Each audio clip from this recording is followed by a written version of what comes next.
Hey there, I'm Jill Allen, and this is Find Your Fierce, the show designed for women to discover your fierce, unlock an unstoppable mindset, build unbreakable courage, and completely transform how you show up every single day. Each week, I will bring ideas, methods, and strategies that will inspire you to step into your greatness and live life on purpose. Let's be fit, fierce, and unstoppable.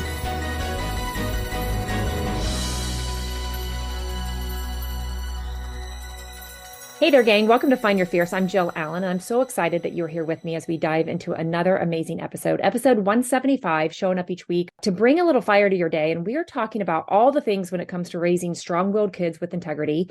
But the best part is that I have a special guest here with us that can help. And you're going to absolutely love Wendy and her fresh perspective when it comes to family relationships and parenting. But before we go any further today, I love that you're here listening in and spending time with us. So honored that I get to be a part of your day. You're all just so amazing. And I thank you for your love and support. I appreciate your feedback, your reviews, and I love that you shared this podcast and the Set Fire message with your friends and family. So if you could keep on doing that, that would be incredible. And if you haven't heard, my new book, Set Fire, is out. And so you can grab a copy on Amazon. It's so good, especially if you want to fire up your life and ignite a spark of courage in you so that you can live your life on purpose. And I have to say again, thanks again for being here. I truly appreciate each and every one of you. So are you ready? I know we are. So let me introduce you to my friend, Wendy. She is a positive parenting educator and a certified family life coach. And basically, she helps families parent with great purpose and intention by creating healthy and respectful and cooperative relationships, something I know that we all desire. She is a mama too, also the host of the Fresh Start Family Show and the founder of the FreshStartFamilyOnline.com. And here's the thing, she helps parents ditch the threats, the yelling, and the harsh punishments so they can live life as a joyful and confident parent with kids that actually listen and cooperate. And the families who take part in her learning and her coaching experience, it radically shifts in their hearts and minds and souls, and it helps them create this rock solid relationship with their kids, while at the same time teach important life lessons. And she helps to raise that next generation of leaders and change makers and important human souls. And I tell you what, she's speaking to my soul right now, and I love her heart, her mission, and I am so glad that she is with us today. Meet my friend, Wendy. How are you, girl? Hello, Jill. I'm so happy to be here. Thanks for having me. Yeah, this is awesome. You're doing all the things to help so many families. You're raising your own family. And, there's something that Rob and I always talk about with 5 kids. We need all the help that we can get. Yeah, don't we all? Yeah. So, how'd you get started in this? And I can't wait to dive into, all the things that you have to share, but what drives you, what motivates you to pour into so many families? Yeah. So my journey started out when I got blessed with a super strong-willed little girl. I swear we could feel her strong will from birth, just from even birth, the moment she came into the world, it was traumatic. We thought, oh my goodness, we still look back and think it's a miracle her and I both survived. I always say that I think the strong will he blessed her with is probably one of the reasons she did survive. So torn placenta, absent birth. We joke that she just was not ready. She was like, I ain't coming into the world yet. But even from a small infant, she just held her head very high. She was almost muscular as a baby. And even very, very young, we'd take her to Christmas parties and she would just kind of give the stink eye across the room. Don't you look at me. Don't you dare try to hold me. And as she became a toddler, things just got really rocky between her and I, because I was trying all the kind of traditional hand-me-down parenting tactics that no one needs to teach you, kind of what I call the classic 4: fear, force, bribery, rewards, but we now define as external control methods. And with strong-willed kids, they just often revolt against the external control methods because they have such a huge desire to feel powerful. They are naturally gifted with a desire to lead, and they're just very confident in their voices, and they're just built really uniquely. And so thank God I got invited to a positive parenting class at her preschool, and it was actually offered free while she was at preschool and my son was there too. And I went to that darn class for 3 years straight, twice a year.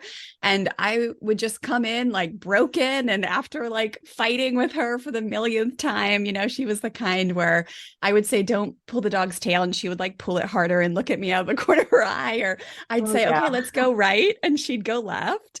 And so, thank God for this work because it just changed my entire perspective. And especially after a season where things had gotten really dark, everyone and their uncle had told me, I just needed to learn how to spank her properly or scare her more or make sure that she knew that she could not mess with me. Like there was just so many opinions about how to get this little girl to comply and be obedient.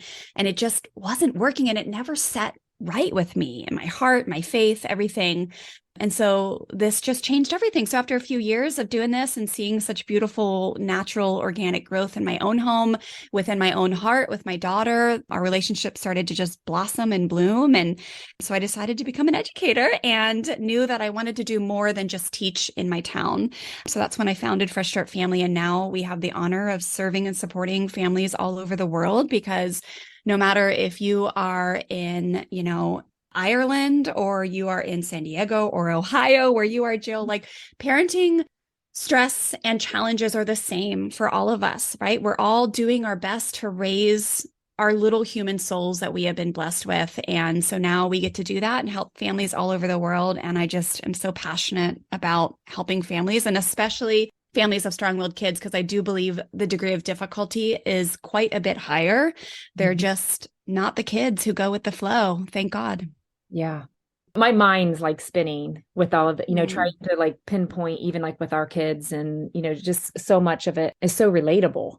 Our boys and then our girl, I think they're all strong-willed. So how? Because I love it. We all want the kids who grow into strong-willed adults, but it's getting to that point. Or, you hear about the little girl being bossy, but is it leadership skills and things like that? So yeah, teach us all the things. Yeah. Well, that is such an interesting dilemma, right? I think this is exactly what happens, which I'm just so excited for this conversation because you're right. Like you have teenagers now. I have teenagers. Mine are almost 13 and 16 now. We've been doing this work since Stella was 3. When she was 3 is when we did the 180. And so we get to see the fruits of the labor now and what it looks like to have a child, and Taryn too, my little guy, he was born with this stuff, but to see a child who is thriving and has the intrinsic control muscles very well built, who believes deeply in herself, is able to stand on her own 2 feet, even when culture and her friends are doing a lot of things different. There's just so many beautiful things that are happening right now. But when we look at like what we all want, right? Like when you have the toddler or when you have a child, I think everyone would agree that you do want them to be able to stand on their own 2 feet when they're teenagers and young adults. You don't want them to be coerced in doing something that they don't believe is right. Which, by the way, strong-willed kids have huge justice buttons. They are one of the most, that's why one of the reasons why they're so beautiful is because they will call out injustice very well if their will is not broken. So that's the thing is we want this for our young adults and our teenagers, right? But so many of us receive guidance that, and it's so inconvenient when they're young, right? Like it is so annoying, like to have a kiddo who, some of the traits that we use to describe strong-willed kids, demanding, insistent, stubborn, bossy, cocky, difficult, challenging, disobedient, fixated, rebellious, defiant, right? Like those are definitely some of the words I used about Stella when she was 3. All the labels. All labels. Yep. But then what's so interesting, Jill, is when you look at our like leaders or some of our heroes, common characteristics of adults who are world leaders, CEOs, entrepreneurs, innovators, faith leaders, world-class athletes, and the like: decisive, determined, persistent, authoritative, confident, valiant, gutsy, committed, resourceful, non-conforming, and bold. And so to be able to learn how to mentor, it's the same thing, right? These traits are the same thing, but just when we describe the strong-willed toddler or the young child, we use them in like not a great tone, right? Like it's not complimentary. And then when we see it in adults, then we're like, oh, that's good.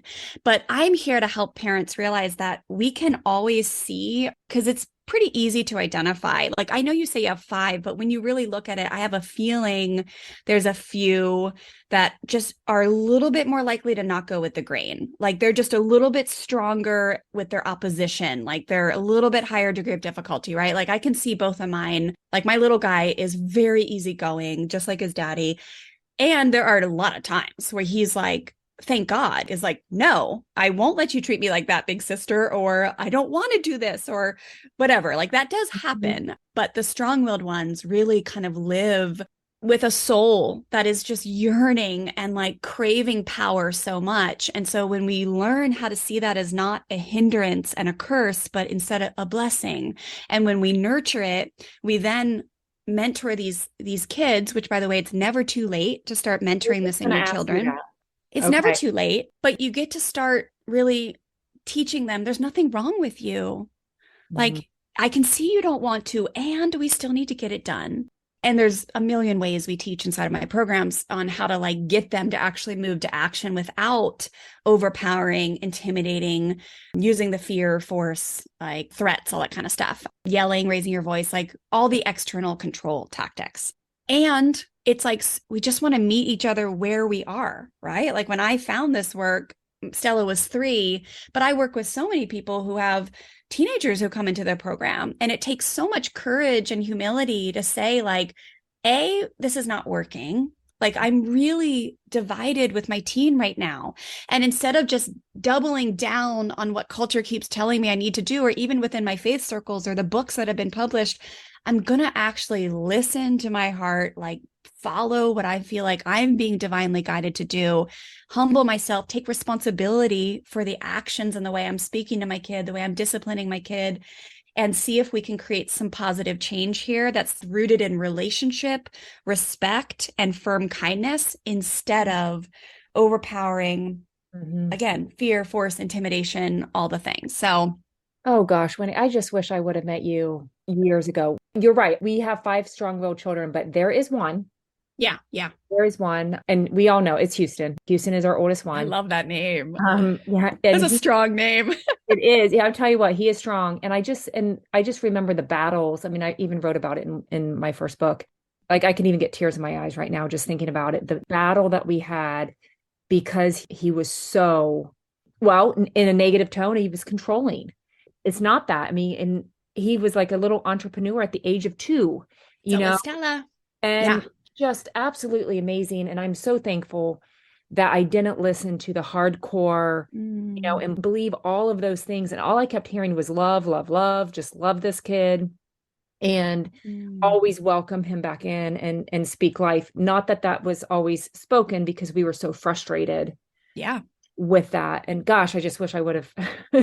I can't wait to hear what you have to say because I know things can turn around for someone who is listening here without a broken relationship where you're praying for everything to be restored. Thankfully, God came through and we are so restored. And I just am so filled with joy in the fact that our relationship is so strong right now. But what can someone do? Like, where do we even begin? Because as a parent, I can just remember feeling, oh my gosh, I'm a failure. Yeah.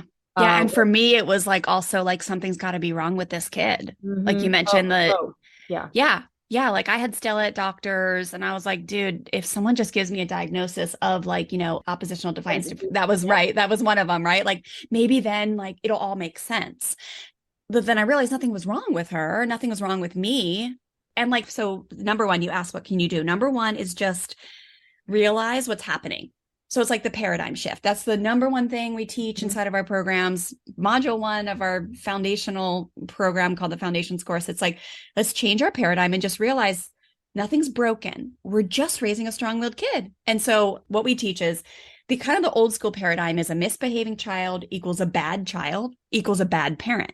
Yeah. So if you can't get control of that kid, you're doing something wrong. They're doing something wrong. Like, danger, danger, danger, right? Because again, so much fear and force with many, the way it used to be done was like the fear and force model, both in homes and in religious institutions, right? So then changing the paradigm to like accurate, like healthy psychology that where they've proven child development and like the way the brain operates is children just have needs and some have really huge needs to feel powerful. So misbehavior equals communication equals a parent who can get creative and problem solve with respect and lead with firm kindness. And so when a kid is misbehaving with power struggle type of misbehavior, which is anytime you're like, do this, and they're like, no, whether they say they do it loudly and throw a brick at your head or they do it slowly by just or silently by just ignoring you, it's still a power struggle. Just realizing like, hey, this kid's just trying to communicate. They just are seeking to feel powerful. And there's all these ways as a parent that you can work with them to allow them to feel powerful and also be firm and kind and follow through. A lot of people think positive parenting is permissive parenting, and it's really not. It's the farthest from the truth. We actually teach parents how to say no more. We teach parents how to do it with respect, though. So our no's are not baked in fear and annoyance. They're baked in firm kindness. They're baked in fierce love. Like we say no a lot. And if you have a strong-willed kid, you need to develop the muscle to be able to say no with respect constantly, because they're constantly pushed. Like they're just going to be the kid who are like, please, please, please, come on, come on, come on, come on. Yeah. And Or you just I'm going have to do to what get, I want, or this is what I'm going to do. And they don't, yeah. yeah. So you have to Okay. learn to meet them in the middle and to inspire them to cooperate instead of trying to make them comply, because the fear and force does often work, air quotes, work, especially when they're young. But a lot of times, and I see it so much, especially that my daughter's almost 16 now with her friendship group, as they become older, the level of fear and force that you have to upkeep with threats and harsh punishments cause so much disconnection and rift in the relationship that a lot of times it starts to not work, in air quotes, because they might be presenting from the front that everything's okay, but on the back end, they're lying. They are engaging in a lot of risky behavior. They are quietly feeling super shameful about themselves while also being super bitter in their relationship with you. And all the punishment in the world stops working because at some point they just kind of throw up the, Right. you know what, finger. And they're like, I am so done with the external controls that I'm just going to be me. And I don't care how much you punish me. I see that happen so often. So doing the work to really realize like there are ways that you can learn, and it's just relationship based work, but it's also a lot of strategies. We teach so much, like there's the mindset kind of life coaching side of it. There's a lot underneath why it's so hard for us to change our ways. And that's a beautiful healing journey for so many people. But then there's also just strategies, like straight up strategies that instead of threatening, you can do X, Y, and Z. So, and then they're just naturally like, okay, fine, versus continuing to be like, no, no, no, you can't make me, which then oftentimes when power struggles aren't handled with integrity, dignity, and effectiveness, those will turn into revenge misbehaviors, which is kids throwing, kicking, hitting, biting, saying, I hate you. This is the worst family on the planet. And then that usually equals like the punishment gets doubled down on because it's a way to like return revenge misbehavior. So it's a whole cycle that I teach families how to get out of so we can just live in like the messy but Right. beautiful reality of raising Not get human it souls so with amplified. dignity. Yeah. Not to Yeah. amplify all the feelings and emotions and just run off that versus, gosh, okay, so we make the shift. Mm-hmm. And then what? Yeah. So you realize, okay, nothing's wrong with me.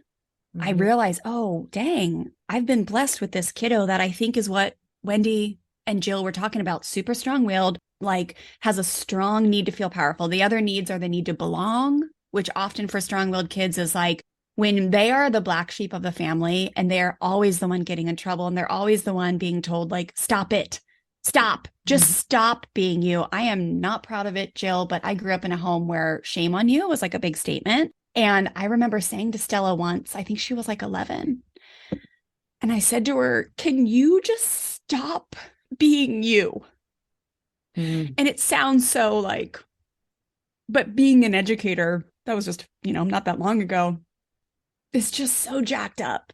Yeah. And it's like, no. And so thank God, because I'm a teacher, I have the ability to, like, I know what to do to make amends and leave a new imprint on her brain and let her know that that is left over from 18 years of being conditioned to think something was wrong with me if I wasn't compliant or whatever, if I made a mistake. So I got to repair that with her. And so I don't believe that like we need to live in shame. Like we're all going to leave wounds on our children. Like none of us are perfect, but it's an example of like the belonging that happens like for a lot of strong-willed kids is they just have these low buckets. And so we get to pour back in and say, you perfectly belong in this family. The way you operate, the way you think, the way you contribute to our family is meaningful. And I see the good in you. And I'm learning to know how to parent you with dignity and respect. So there's a lot on that. But then from there, we get to start speaking to them differently. And we get to start learning that what comes out of our mouth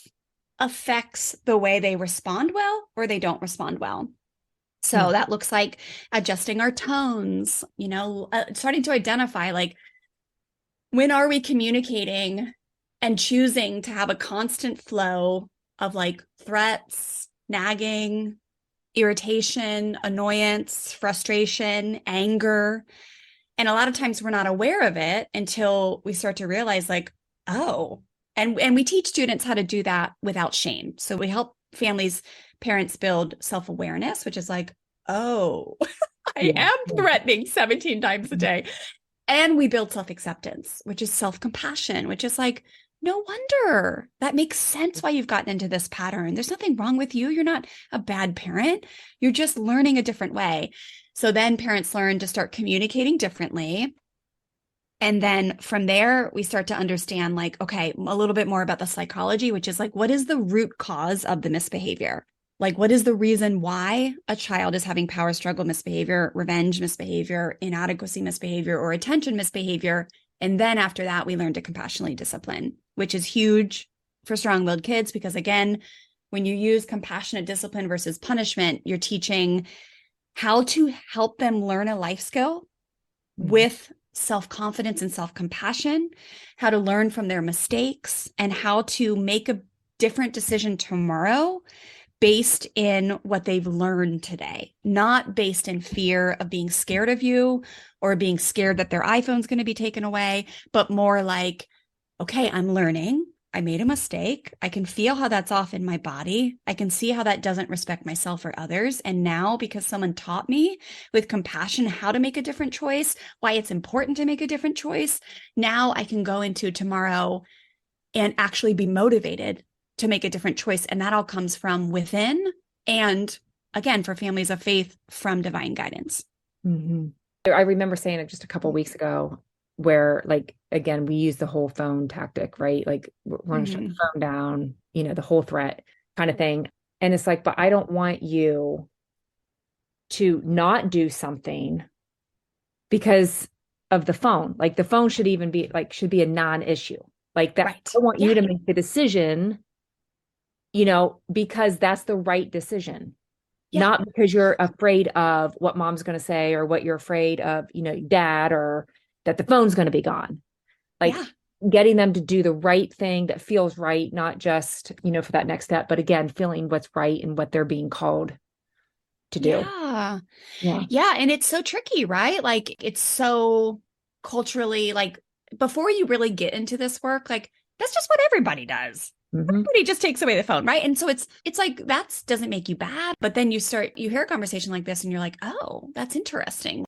Essentially, with discipline, we want the learning and the conversation and the practicing and the finding the root cause and talking about how to avoid temptation and all the things. Like, we want the life skill that's missing, that to be the focus, not a consequence that's not really related, right? So our discipline classes, I teach how to make your discipline the 4 R's. So it needs to be related, which is the number one place that parents realize they're way off, where they're just like, you talk back to me, phone's being taken away. But really, it's like taking a phone away isn't going to actually build a life skill of being respectful to your mom and dad when you're angry, when you're hurt, when you feel like life is unfair, when you're scared, whatever it may be. It's not building a life skill. It's like buys into the classic conditioning or thought pattern of question, I should say, of like, where do we get the notion that in order to make a child behave better, we must first make them feel worse or create a sting or pain? And so related, it teaches responsibility, it's respectful, and it's reasonable. And so once you start to learn about that, you're like, oh, okay, well, what was the actual misbehavior? And what is the life skill that's missing? And then from there, there's so many logical consequences and teaching opportunities that are different than just snatching a phone, grounding a teenager. Like I've seen it all in Stella's friendship group right now, and it's just not working. Right. So, but instead, like we have a lot. I know today's discussion isn't about discipline, but it's important for parents to know that with strong-willed kids, especially, you can actually get away with it with the more easygoing kids because they just, they just don't revolt against it as much. Mm-hmm. Yeah. And still, like, in order to live a life where you really like, once you start to learn about this stuff, it kind of unlocks like this desire to do it with all human beings because it's just so beautiful and respectful and effective. But especially the strong-willed kids, you just see them revolt against it so much, or they just get really good at lying and hiding behind your back. Gosh, this is not just a training for the child. Like this is a training where the parents need to create new pathways in their thinking as well. Yeah. We have children's programs. My daughter is almost 16. She's been teaching the kids in our community since she was 8. So she teaches kids program, but really all of our teaching is for the parents. Yeah. And that's what it is how we respond and how we show up as the parent. A lot of stuff that we got to work on. Yeah, it is. And what I've learned, Jill, is that once you fall in love with the journey, like when you look at like, oh God, how are you going to chisel me today? Like, whoa, I didn't realize I had that blind spot. Like, okay, I'm in for it. Like you fall in love with the journey of like constantly becoming, right? Like, I think that makes this process less overwhelming once you realize like, oh, I have a lot to learn, because it can feel so overwhelming for a lot of people who are just hearing this conversation for the first time. They're like, oh my gosh, I have all the things, Wendy. I'm doing them all opposite right now. Like this seems overwhelming. Well, once parents start, you just realize like, this is really enjoyable. It's actually really beautiful to create those aha moments and like start to get clarity around why it's not working or why it feels off. Right. And then start to learn slowly but surely how to change, and also how to have that self-compassion piece, because you can't ever change and be like a generational cycle breaker if you beat yourself up. Like it just will never work, right? Like Brene Brown has done such beautiful research to prove that shame just gets people stuck. So and stay stuck. And I know we're in a world of instant gratification. I am going to assume yeah. This is up and down, up and down. Yeah. Like this is not a magic wand. Yeah. I guess any type of personal growth it takes a lot of work. It does. Yeah. And that's why it's so important to fall in love with it, right? Like just like being like healthy and active and fit, which I know you are so a beautiful leader about, like it takes consistent practice and prioritizing that type of health in your life, or nutrition, right? Or like with a marriage, but it's just relationship work, right? Like at the core, this type of work, when it comes to my company, Positive Parenting Family Life Coaching, it's just relationship work. It's leadership work.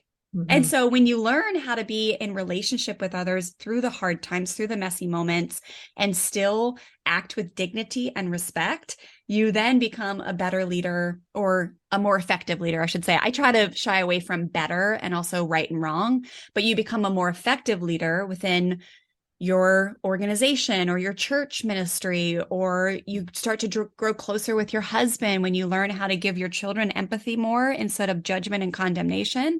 Like it all carries over into all aspects of life. But you're right, it does take effort and consistency, and sometimes the effects are really fast.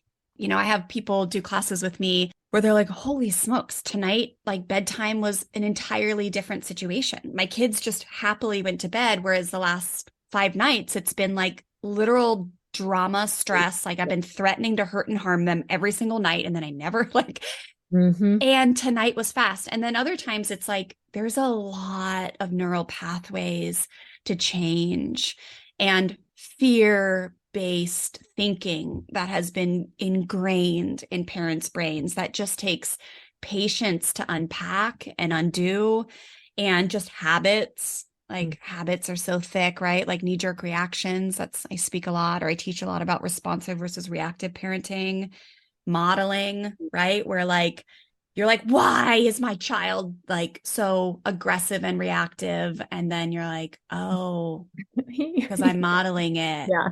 Every time something doesn't go my way, I'm modeling it. So Yeah. it's a journey. It is. It is. Because I don't think there's a more of an honor to raise kids and a family and, focus on the inside of your four walls and to build up the next leaders and the people that are going to impact the world. And I think you just said it perfectly. I mean, where do we go from here? I mean, how can people get in, contact with you, connection? Because I think so many families need this. Where can they find you?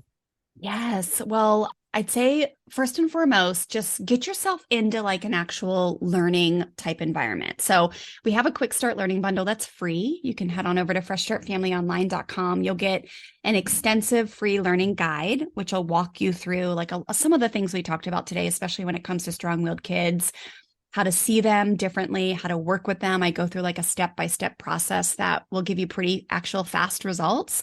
And then you'll be invited to do a free workshop with me around power struggles. So how to approach power struggles and dissolve power struggles with dignity. And I teach 5 tactical positive parenting tips and strategies within that workshop. So freshstartfamilyonline.com. Right on our homepage, you can grab that quick start learning bundle. And then come find me on Instagram. I'm at Fresh Start Wendy. I do a lot of teaching and tips over there. And then our podcast, Jill, the Fresh Start Family Show.